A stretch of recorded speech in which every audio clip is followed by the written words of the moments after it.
Hyperliquid started as a crypto trading platform. Perpetual futures, leverage, fast execution, simple. But then something strange started happening. Hyperliquid began expanding into tokenized stocks, commodities, prediction-style markets, pre-IPO exposure, and developer-created financial markets. At first, that sounds like normal growth until you zoom out, because exchanges usually specialize. Stocks trade somewhere, commodities trade somewhere else, prediction markets exist somewhere else, crypto trades somewhere else. So why does Hyperliquid seem to be moving towards all of them? At what point does an exchange stop being an exchange? Because the deeper you look, the less Hyperliquid resembles a crypto app, and the more it resembles an attempt to build an entirely different kind of financial system.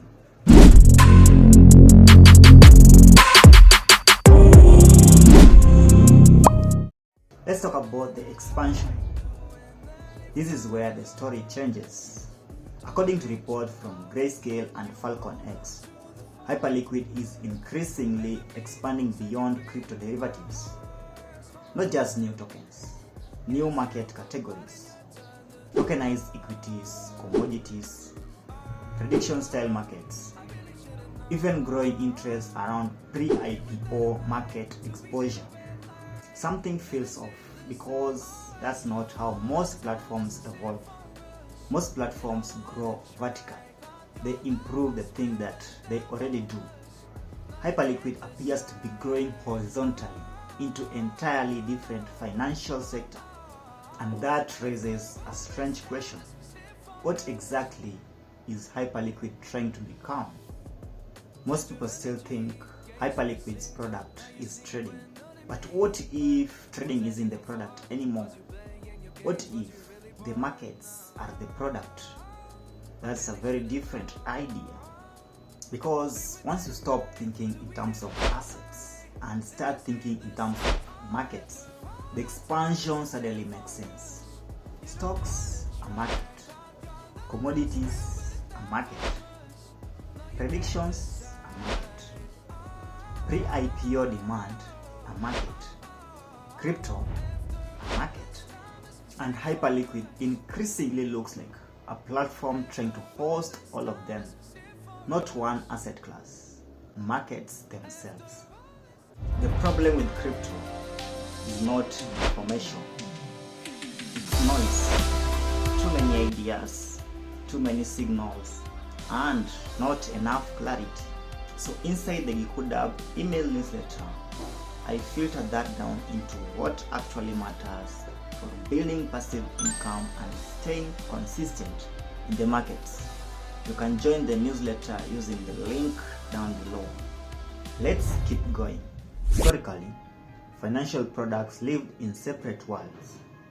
If you wanted stocks, there were stocks exchanges. If you wanted commodities, there were commodity exchanges. And if you wanted prediction, there were prediction platforms. Different systems, different rules, different trading hours, different infrastructure.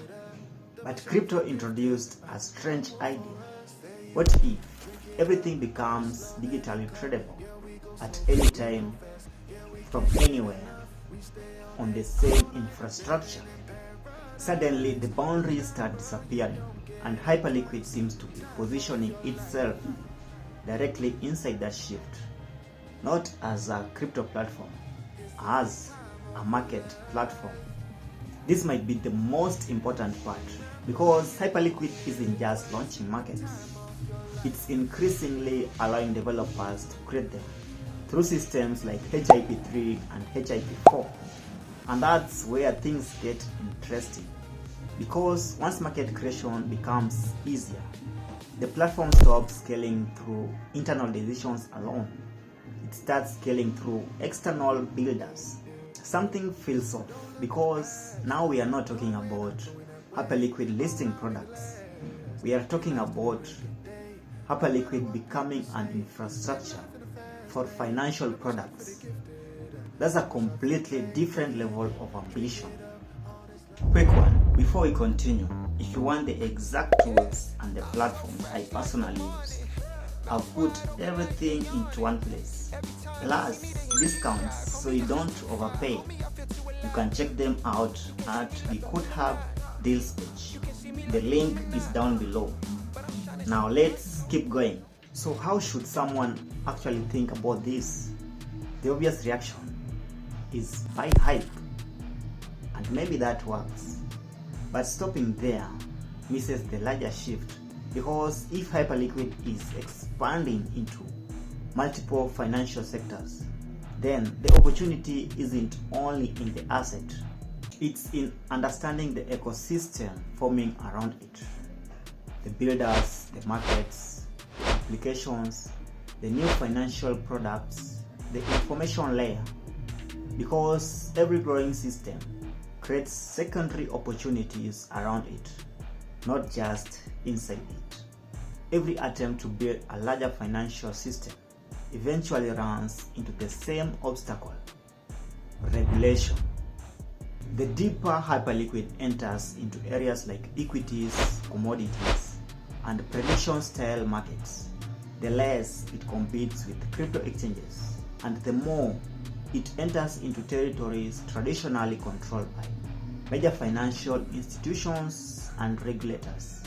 That's where the next phase of this story probably gets decided, not by technology, but by whether these markets are allowed to scale. Something feels off, because Hyperliquid no longer looks like a platform trying to win crypto trading. It looks like a platform trying to expand beyond crypto entirely. And maybe that's the real story. Not perpetual features, not leverage, not even hype, but the possibility that financial markets are starting to converge onto blockchain infrastructure. If that happens, then Hyperliquid isn't competing with crypto exchanges anymore. It's competing for something much bigger: the future shape of financial markets themselves. And that's a very different game. Most people in crypto are just watching, reacting, and chasing moves after they happen. But a small group, they understand how this space actually works. If you want to be on that side, where you see opportunities early and actually know what to do, then join the GekoodHub email newsletter using the link down below. Don't just watch the market, learn how to move in it. I'll see you on the inside.